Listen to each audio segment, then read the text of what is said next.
City vision ప్రేక్షకులకు నమస్కారం. నేడు మాఘపురాణం 7వ అధ్యాయంలో చెప్పబడిన గాథను తెలుసుకుందాం. ఈ భాగంలో ఒక లోబిక కలిగిన మాఘమాస స్నాన ఫలము గురించి చెప్పబడింది. ఇంకా కథలోకి ప్రవేశిద్దాం. వశిష్ఠ మహర్షి పార్వతితో పరమేశ్వరుడు చెప్పిన ఒక పిసినారి వృత్తాంతమును దిలీపుడు ఇట్లు తెలియజేశాను. పార్వతి చాలా కాలం క్రిందట దక్షిణ ప్రాంతమందు అసంతవాడ అనే ఒక పెద్ద నగరం ఉండెను. ఆ నగరంలో బంగారు శెట్టి అను వైశ్యుడొకడు ఉండెను. అతని భార్య పేరు తాయారమ్మ. బంగారు శెట్టి పిసినుగొట్టు తనకున్న పిత్రార్జిత సంపదయే లెక్కకు మిక్కుట మగుటనున్నది.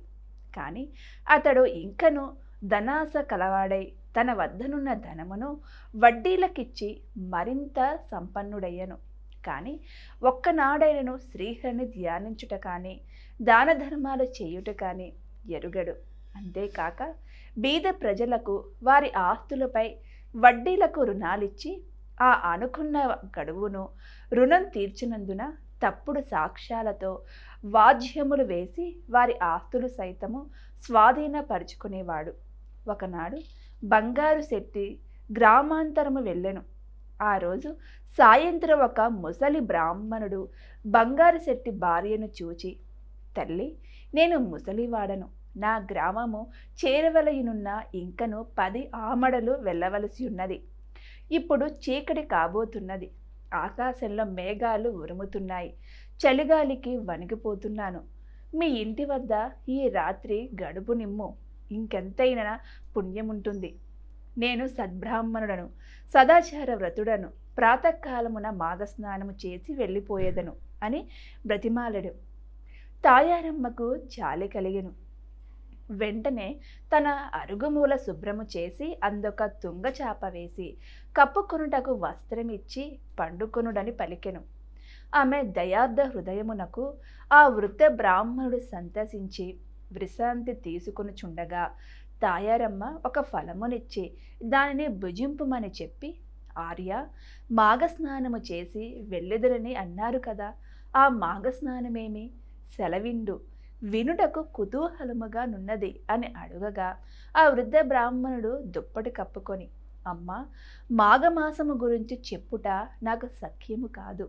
ఈ మాఘమాసములో నదియందు గాని తటాకమందుము గాని లేక నూతియందు గాని సూర్యోదయము అయిన తర్వాత చన్నీలో స్నానము చేసి విష్ణు మందిరానికి వెళ్ళి తులసీ దళముతోనూ పూలతోనూ పూజ చేసి స్వామివారి ప్రసాదమును స్వీకరించవలెను. తరువాత మాఘపురాణము పఠించవలెను. ఇట్లు ప్రతిదినము విడవకుండా 1 నెల రోజులు చేసి ఆఖరున బ్రాహ్మణ సమారాధన దాన ధర్మములు చేయవలెను. ఇట్లు చేసిన ఎడల మానవుని రౌరవాది నరక విశేషములలో పడవేయు అశేష మహాపాపములు వెంటనే నశించిపోవును. ఒకవేళ ఈ 1 నెల రోజులు చేయలేని వారు వృద్ధులు, రోగులు ఒక్క రోజైనను అనగా ఏకాదశి నాడు కానీ, ద్వాదశి నాడు కానీ లేక పౌర్ణమి నాడు కానీ పై ప్రకారము చేసినచో సకల పాపములు తొలగి సిరి సంపదలు, పుత్ర సంతానము కలుగును. ఇది నా అనుభవంతో తెలియచేయుచున్నాను అని చెప్పగా ఆ బ్రాహ్మణుని మాటలకు తాయారమ్మ మిక్కిలి సంతసించి తాను కూడా ప్రాతకాలమున బ్రాహ్మణుడితో పాటు నదికి పోయి స్నానము చేయుటకు నిశ్చయించుకొనెను. అంతలో పొరుగు ఊరికి వెళ్ళిన తన భర్తయగు బంగారు శెట్టి ఇంటికి రాగా ఆమె అతనికి మాఘమాసము గురించి చెప్పి తాను తెల్లవారుజామున స్నానమునకు పోదునని తెలియజేశాను. భార్య చెప్పిన మాటలకు బంగారు శెట్టికి కోపము వచ్చి వంటి నిండా మంటలు బయలుదేరినట్టుగా పళ్ళు పటపటా కొరికి, ఓసి వెర్రిదాన, ఎవ్వరు చెప్పినారే నీకీ సంగతి? మాఘమాసమేమిటి, స్నానమేమిటి, వ్రతము దానములేమిటి? నీకేమైనా పిచ్చి పట్టినదా? చాలు చాలు, అధిక ప్రసంగమున చేసినచో నోరు నెక్కువేయుదును. డబ్బును సంపాదించుటలో పంచ ప్రాణములు పోవుచున్నవి. ఎవరికిని ఒక్క పైసా కూడా వదలకుండా వడ్డీలు వసూలు చేస్తూ కూడబెట్టిన ధనమును దానము చేయుదువా?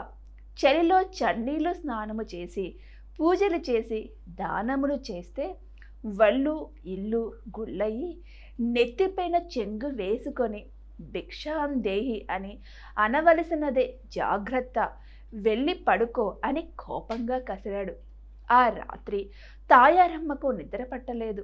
ఎప్పుడు తెల్లవారునా, ఎప్పుడు నదికి వెళ్ళి స్నానము చేతునా అని ఆతృతగా ఉన్నది. కొన్ని గడియలకు తెల్లవారినది.